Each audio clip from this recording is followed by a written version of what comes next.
What's going on, everyone? Welcome to the only place on YouTube that you're going to get instructional selection training, the Warehouse series. So today I'm going to be going over 3 safety tips, and then I'm going to be going over my 3 selection tips for the week. So let's get to my 3 safety tips. So whenever I talk to you guys on Discord, I am constantly making mental notes when someone's talking to me in a discussion and that. Someone was complaining about their wrist hurting, and we came to the assumption that that they were grabbing cases with one hand. So one hand selecting is my first safety tip. Guys, get in the habit of grabbing with 2 hands. When I used to select a lot, I don't select that much anymore, but when I used to select a lot back in the day, I remember always having a sore wrist and on the top of my hand used to be sore. And that's always from one hand grabbing, one hand grabbing. Start, especially with, lighter cases, guys, it's no problem. But when you have a case with any type of weight, you need to start grabbing with 2 hands. And we even do it with canned goods, don't we? If there's a case of cans, what do? We poke our fingers through the top of the case and we make a handle out of it and then we pick it up. And what happens with one hand grabbing? Especially if you're in the juice warehouse and you're trying to grab inside the flaps, you're pulling the cases apart. The cases are falling apart. I've seen someone do this 3 cases in a row, and I wanted to I seriously want to say something. Grab a case, drop it, falls all over the place. Grab a case, drop it, falls all over the place. Guys, use 2 hands. Heavier cases, juices, and stuff of that nature, you need to use 2 hands. If the cases are like paper towels or something, like the real small bounties and that, you could, I use 1 hand. But 1 hand selecting, try to get out of that habit. It is very bad for your wrist and causing damage nonstop. So that's the first selection safety tip. All right, guys, the second selection safety tip that I want to talk about is wrapping in the aisles. I've been seeing this a lot lately at my job. People wrapping in the aisles. If there's no one in the aisle with you, then you don't really have to worry about it, do you? But if you see equipment in the aisles, okay, even if a selector's 15 slots back behind you and you're wrapping in the aisle, don't just assume that he's not going to be passing you during the time that you're wrapping. I noticed that sometimes, because you get select one case in an aisle and then you have to go to the next aisle. And, and what's that selector doing? At my warehouse, at least 50% of them are flying by you and they're not beeping your horn. So I'm going to add 2 parts onto this. So the first thing is when you're wrapping in the aisle and you notice there's equipment in the aisle with you, every time you come to the part where they could pass you at, you need to be paying attention. You need to stop and look. Don't just continuously go. You need to stop every time, make sure no equipment's passing you, and then keep wrapping your stuff. And if you're the selector or the high lift operator passing this person, not only should you be going slow, but you should be beeping your horn and making eye contact with that person. Just don't assume that, they hear the machine coming, okay? Because your machine's making noise that they just hear you coming. So 2 parts to this. 1, when you're wrapping in the aisles, pay attention to the equipment going by. Stop every time going into that travel lane. And if you're the equipment passing the person wrapping in the aisle, make sure you're beeping your horn and slowing down when you're going past the person. All right, and the third thing I'm going to talk about is something I just said, and don't assume. There is too much assumption going on in the warehouse. I cannot tell you how many close calls I see every single day because that person thought that I was letting them go and I thought they were letting me go. And then we both go at the same time. There is way too much assuming going on in the warehouse. Guys need to beep horns, make that eye contact.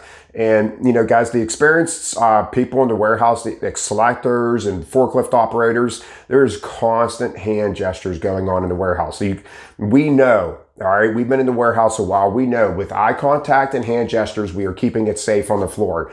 There's just way too much. You see it with the inexperienced people. Guys, it's just common sense, all right? I get it that you're trying to make a standard, but at the same time, are you trying to get hurt over this standard? No, you're trying to do your job the most proficient way possible and staying healthy while doing it, not injuring yourself or injuring somebody else. So please be mindful of everyone in the warehouse. Don't just assume that this person saw you and I'm going to go anyhow. So that's my 3rd safety tip for today. Let's get to my 3 selection tips today. Before we do, if you guys could subscribe to the channel, I'd really appreciate it.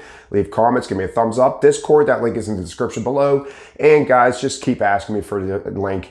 I pick non-expiring link in Discord, and for some reason that link expires all the time. It's pretty annoying, but please leave in the comment section that you're trying to come over to Discord and I will give you a new link to click onto. All right, so let's get to those 3 selection tips. The first thing I'm going to talk about is something that I've actually talked about in the past, but I was talking to a coworker at work. And I said, you know what, this is something I've mentioned before, but it's something we need to reiterate because we just see it way too much in the warehouse. Like literally everyone's order, every new person's order. So, and that's the block. You know, what block do you put it in when you're selecting it onto the pallet? And I think that some people think that it's a full layer. Okay, when I have a full layer, I need to do it this way. But if I don't have a full layer, I could do it my way. No, that's not how it works. So we're going to go over that right now. So we're going to go over if you have 2 or 3 cases. How should you put those 2 or 3 cases on your pallet? So guys, I told you that there's literally like 3% of the time that I do not like using the block that's on the pallet that received, because if you have a full layer, it's hanging off the pallet. I don't like my cases hanging over the side of the pallet. So very rarely am I not using that block, but I'd say at least 97% of the time you're going to use the block that came on the pallet. So let's give an example. I'm going to give you 3 examples. First one we're going to look at it is Domino Sugar. The Domino Sugar comes in an 11 block.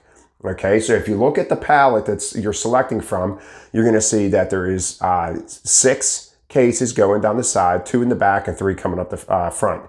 Okay, so that is how you want to put it on your pallet, only if you needed 3 cases. Okay, so I obviously have them on a forklift. I just set this up so you guys could get a little demonstration. But if I needed 3 Domino Sugar, why would I stack them like this?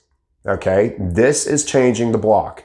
This is not the block that comes off the pallet that you're selecting from. So in me doing this, I'm hanging off both sides of the pallet.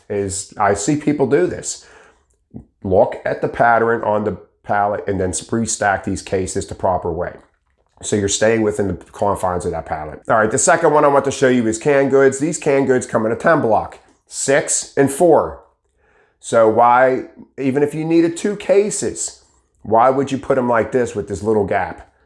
Okay, it's the same concept. Even though you only need 2 cases, this is changing the block that is on that pallet. So when in doubt, look at the block on the pallet and restack these cases. And then the third thing I want to talk about is the Bounty. They come in a 5 block, and I don't understand why people do this, but they do. Okay, they do this. All right, they stack the Bounty side by side, and then they have this little inch gap over here. Like, what are you going to do with that gap? Guys, you build from corners in. So once again, you look at the block on the pallet you just selected from, and you change the direction of one of these cases, and that way you cover up your corners. You know, way too much selecting with, you know, the middle of the pallet out. You need to select from your corners in. So that's the first thing I want to talk about is block.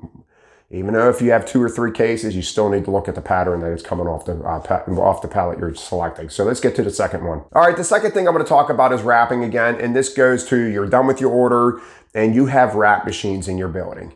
Guys, if you have a small order or a light order and you go up and there's 4 or 5 people waiting for the wrap machines, this happens a lot at our produce warehouse where I come out of the aisles and there is just abundance of people waiting at every single wrap machine. I'm not waiting. I drop my stuff, I go old school, I wrap the stuff by hand, I get it to the dock and I'm gone. All right, so my thing is if you could wrap it by hand, if there is no one in there, because I'm sure your company did not spend all the money on wrap machines for you to hand wrap the stuff. But in my opinion, if I'm going up and there's just people all over the freaking place, I am not waiting for them to finish wrapping their stuff. If it's a new selector, they could spend 5 minutes in that wrap machine.